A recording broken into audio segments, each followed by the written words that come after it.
Hello বন্ধুরা, কেমন আছো? আমি এখানে আলু আর কুমড়ো কেটে রেখেছি, আর চিংড়ি মাছ, আর তেজপাতা, লবণ, হলুদ, চিনি, আদা, লঙ্কা, জিরে একসাথে বেটে নিয়েছি। চলো মাছে প্রথমে আমি লবণ হলুদ মাখিয়ে নেব।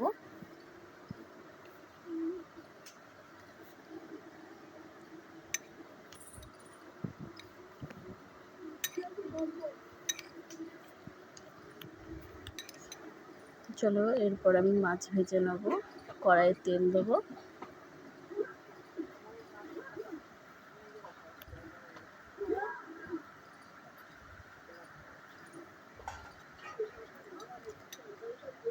এবার চিংড়ি মাছগুলো আমি দিয়ে দিচ্ছি তেলের মধ্যে।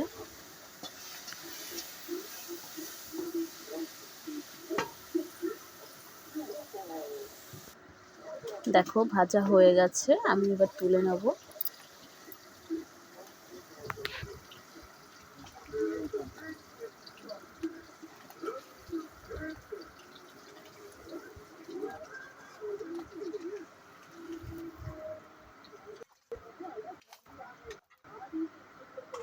এবার ওই তেলের মধ্যে আমি তেজপাতা দিয়ে দেবো।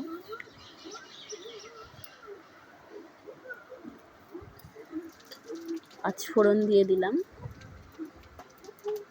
আমি ওর মধ্যে আর একটু তেল দিয়ে দিচ্ছি।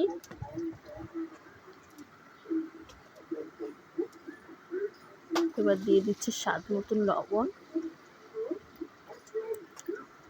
পরিমাণ মতন হলুদ দিয়ে দেবো। এবার একটু নাড়িয়ে নিচ্ছি।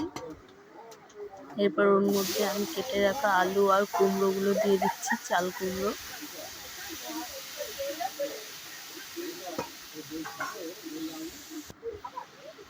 দেখো হালকা ভাজা ভাজা করে নিচ্ছি, বেশি ভাজবো না। এরপর আমি ওর মধ্যে দিয়ে দেবো বেটে রাখা মশলা, লঙ্কা, আদা, জিরে। ওর মধ্যে দিয়ে দিচ্ছি। এবার ভালো করে নাড়িয়ে চাড়িয়ে কষিয়ে নেব।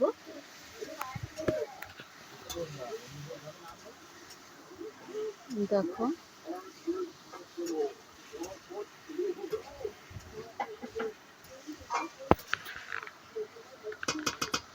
এবার আমি ঢেকে দেবো মশলাটা কষানোর জন্য। কিছুক্ষণ পরে আমি আবার ঢাকনা খুলে দেখব। এই যে দেখো পুরো ড্রাই হয়ে গেছে, মানে ভেজে ভাবটা চলে গেছে, শুকনো শুকনো হয়ে গেছে। আমি এবার এর মধ্যে জল দিয়ে দেবো।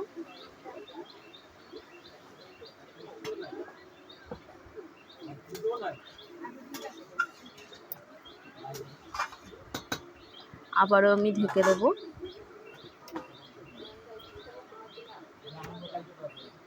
আবারও কিছুক্ষণ পরে আমি ঢাকনা খুলে দেখব। দেখো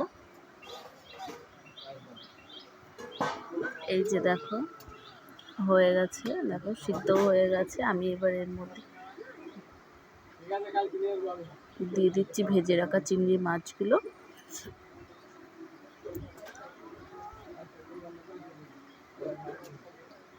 একটু নাড়িয়ে চাড়িয়ে নিচ্ছি। তারপর দিয়ে দেবো অল্প করে একটু চিনি, আর দিয়ে দেবো একটু গরম মশলা, সানরাইজের গরম মশলা গুঁড়ো অল্প করে।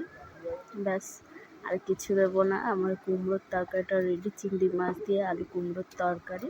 এই যে আমি একটু নাড়িয়ে চাড়িয়ে নামিয়ে নেবো, তাহলেই হয়ে যাবে। তোমরাও বাড়িতে এরকমভাবে রান্না করে ট্রাই করবে, দেখবে খুব ভালো লাগবে। আর আমাকে কমেন্টে জানাবে। আমি এটাকে এবার নামিয়ে নিচ্ছি। দেখো আমি কিন্তু বেশি ঘাটাঘাটি করি না। ওই যে দেখো সব কিছু আস্তে আস্তে হয়ে আছে, কিন্তু সিদ্ধ হয়ে গেছে।